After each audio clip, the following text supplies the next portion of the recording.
दोस्तों, आज की जो हमारी कहानी है उसके जो किरदार हैं वो किसी के लिए तो मुजरिम है और किसी के लिए वो उनके हीरो। हमारी आज की कहानी है भारत के पूर्व राष्ट्रपति डॉक्टर शंकर दयाल शर्मा की बेटी और दामाद की हत्या की।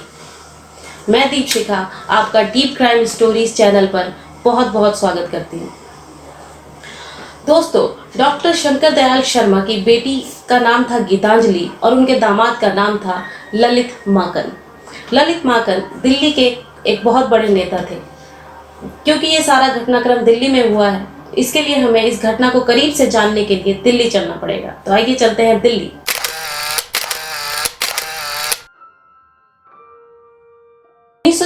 में अमृतसर के हरमंदिर गुरुद्वारा में एक ऑपरेशन चलाया गया था, ब्लू स्टार ऑपरेशन।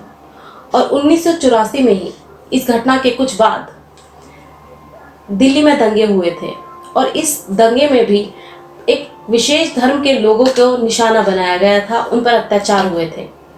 और उन अत्याचार में इस दंगे के लिए बहुत सारे कांग्रेस नेताओं के नाम आए थे जिन्होंने इस दंगे को भड़काने का काम किया था, ऐसा उस समय कहा जाता था। तो उनमें एक नाम ललित माकन भी था। जब ये दंगे हुए, इन दंगों के बाद कुछ समय सब कुछ शांत रहा और उसके बाद पब्लिक डोमेन में एक बुकलेट आई। उस बुकलेट में 227 लोगों के नाम आए और उस बुकलेट के अनुसार ये वो 227 लोग थे जो कहीं ना कहीं किसी ना किसी रूप में इन दंगों को भड़काने के लिए, और इस घटना में तीसरे नंबर पर जिसका नाम था वो थे ललित माकन। ललित माकन कांग्रेस के एक बहुत बड़े नेता थे जिन्होंने मजदूर नेता के रूप में अपना काम शुरू किया और बहुत तेजी से तरक्की करते हुए सन 1985 में साउथ दिल्ली से एमपी भी बन गए। अब जब उनका नाम इस बुकलेट में आ गया था तो सरकार की ओर से उन्हें स्पेशली कुछ और भी सुरक्षाएं प्रदान की गई। अब ये बात तो थी उन लोगों की जिनके नाम आए थे उस दंगे को भड़काने की।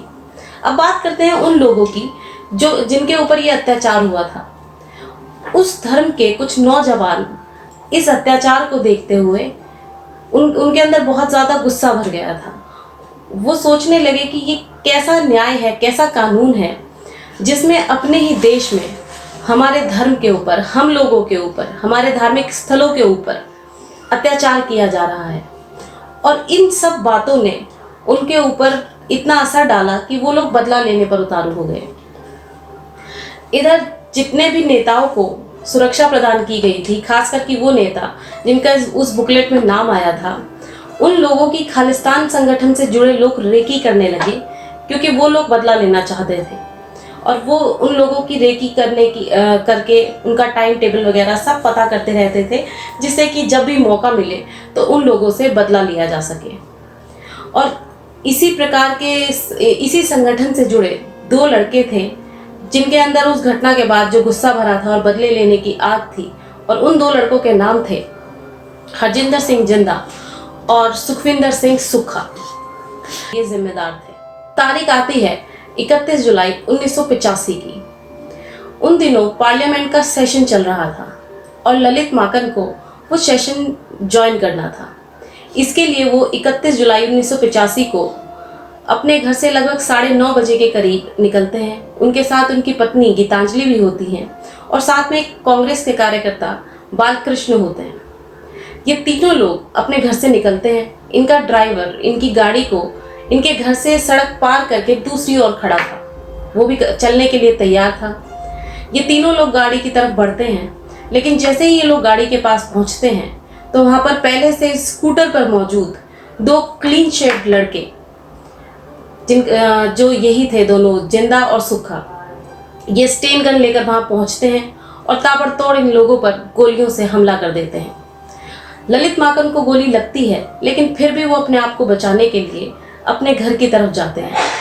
ये लोग उनका पीछा करते हैं, उन्हें अच्छे से गोलियां मारते हैं। और जब उन्हें ये यकीन हो जाता है कि ललित माकन अभी इस दुनिया में नहीं रहे, वो अपना स्कूटर लेते हैं और वापस चले जाते हैं। उसके बाद ललित माकन, उनकी पत्नी बालकृष्ण और उनके ड्राइवर को, क्योंकि इन सभी को गोली लगी थी, कुछ पड़ोसियों और इनके घर के कुछ कर्मियों के द्वारा दिल्ली एम्स में भर्ती कराया जाता है। वहाँ जाके पता चलता है कि ललित माकन की मौका वारदात पर ही मृत्यु हो चुकी थी।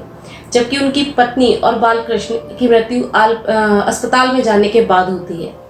ड्राइवर को भी कुछ गोलियां लगी थी, लेकिन वो इस हमले में बच जाता है।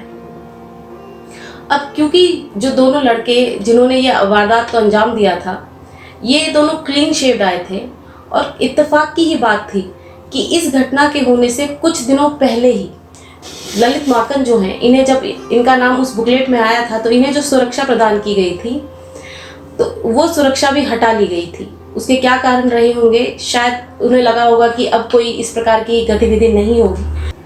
उसके बाद वहाँ पुलिस पहुँचती है, पुलिस इन्वेस्टिगेशन होता है। पुलिस इन्वेस्टिगेशन में वो लोग शुरुआत में इस बात तक नहीं पहुँचते कि इस घटना में खालिस्तान के कुछ लोगों का भी हाथ हो सकता है, क्योंकि उन लोगों को उस समय तक क्योंकि ललित माकन से वो सुरक्षा भी हटा ली गई थी और उसी के साथ साथ उन्होंने सोचा कि बड़े नेता हैं और उनका मजदूर नेता भी रहे हैं, तो कहीं वो लोग उस दिशा में उसकी जांच करते रहे।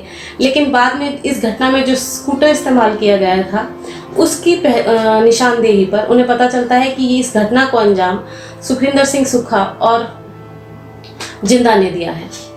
अब इनकी तलाश जारी होती है। इधर ये दोनों युवक अपना दूसरा बदला लेने के लिए पहुंच जाते हैं पुणे, और पुणे में पहुंचकर ये दोनों युवक जनरल अरुण वैद्य इनकी हत्या कर देते हैं, और बिल्कुल ठीक उसी प्रकार से सड़क पर ही ये उनकी हत्या करते हैं जैसे उन्होंने ललित माकन की। अब इसका कारण क्या था कि उन्होंने जनरल अरुण वैद्य की हत्या क्यों की? तो इसका कारण उन लोगों ने बाद में पूछताछ में बताया कि यही वो जनरल अरुण वैद्य थे जिनकी अगुवाई में अमृतसर में उस ब्लू स्टार ऑपरेशन को कराया गया था। इन्हीं की अगुवाई में वो ब्लू स्टार ऑपरेशन संपन्न हुआ था, इसलिए उनकी नज़रों में ये भी दोषी थे और उन्होंने इनसे भी बिल्कुल उसी प्रकार बदला लिया। लेकिन क्योंकि जब वो इस घटना को अंजाम दे रहे थे तो इनकी वो बंदूक वहीं पे गिर जाती है और ये लोग उस समय तो भाग जाते हैं, लेकिन बाद में इन्हें ध्यान आता है तो ये अपनी बंदूक लेने के लिए जब वापस आ रहे होते हैं तो एक ट्रक वाले से इनकी भिड़ंत हो जाती है। उसमें इनका झगड़ा शुरू हो जाता है और वो झगड़ा इतना बढ़ जाता है कि वहाँ पुलिस पहुँचती है, और पुलिस के पहुँचने पर पुलिस उन्हें पहचान लेती है कि ये वही दो युवक हैं जिन्होंने जनरल अरुण वैद्य की हत्या की है, और इस प्रकार से जिंदा यहाँ पर पकड़ा जाता है, मगर सुखविंदर सिंह सुक्खा भागने में कामयाब होता है। सुखविंदर सिंह सुक्खा इसके बाद पंजाब में एक बैंक लूटता है जिसमें वो लगभग 6 करोड़ की रकम को लूटता है, लेकिन फिर वो दिल्ली से पकड़ लिया जाता है और उसके बाद इन्हें पुणे ले जाया जाता है। वहाँ पर पूछताछ में ये बताते हैं कि ललित माकन की हत्या में इन दोनों के अलावा एक और युवक भी इनके साथ शामिल था और जिसका नाम था रंजीत सिंह गिल। हालांकि उस वक्त तक रंजीत सिंह गिल देश से बाहर भागने में कामयाब होता है और सुखविंदर सिंह सुक्खा और जिंदा पर पुणे में केस चलाया जाता है और पुणे की अदालत इन्हें फांसी की सज़ा देती है। फिर केस हाई कोर्ट पहुंचता है, वहाँ पर भी सज़ा बरकरार रहती है। सुप्रीम कोर्ट पहुंचता है, वहाँ पर भी सज़ा बरकरार रहती है। उसके बाद ये दोनों राष्ट्रपति के पास दया याचिका भेजते हैं और विधाता का खेल देखिए कि उस समय राष्ट्रपति कौन थे। उस समय राष्ट्रपति थे डॉक्टर शंकर दयाल शर्मा। जी हाँ, राष्ट्रपति के तौर पर उन्हें कैसा लगा होगा ये मैं नहीं जानती, लेकिन मैं इतना ज़रूर जानती हूँ कि एक पिता के तौर पर उन पर कैसे गुजरी होगी कि जब उन्हीं के बेटी के कातिलों की माफ़ी याचिका उनके पास पहुँची। हालांकि वो माफ़ी याचिका बाद में खारिज कर दी गई और सज़ा उनकी बरकरार रही। इस बारे में ये भी कहा जाता है कि जो जिंदा था, हरजिंदर सिंह जिंदा, उसने ये माफ़ी याचिका भेजी ज़रूर थी, लेकिन उसका ये कहना था कि मैं ये चाहता हूँ कि ये माफ़ी याचिका जो है ये एक्सेप्ट ना हो, क्योंकि उसका ये मानना था कि उसने जो किया है वो उसने कोई गुनाह नहीं किया, उसने अपने धर्म के ऊपर हुए अत्याचार का बदला लिया है और वो बहुत खुश था कि जितना उसने सोचा था कि जिन जिन लोगों से बदला लिया वो उनसे बदला लेने में कामयाब रहा। वो कहा जाता है कि फांसी के तख्ते तक पहुँचने तक भी उनके चेहरे पर वो मुस्कुराहट और वो आत्मसंतोष था कि उन्होंने जो करना था उन्होंने किया। उसके बाद 9 अक्टूबर 1992 में हरजिंदर सिंह जिंदा और सुखविंदर सिंह सुक्खा को पुणे में फांसी दे दी जाती है और सन 2000 में रंजीत सिंह गिल को डिपोर्ट कराया जाता है और उसके बाद उस पर केस चलता है। केस के बाद रंजीत सिंह गिल भी माफ़ी याचिका के लिए गीतांजलि की बेटी दया दिली दिखाते हुए उन्हें माफ़ भी कर देते। दोस्तों, आज की कहानी में जो दो युवक हैं, ये बहुत लोगों के लिए प्रेरणा के स्रोत हैं तो बहुत लोगों के लिए मुजरिम हैं। आपके लिए क्या है, ये आप अपने विवेक के द्वारा निश्चित कीजिए। आपको ये कहानी कैसी लगी कमेंट बॉक्स में ज़रूर बताइएगा।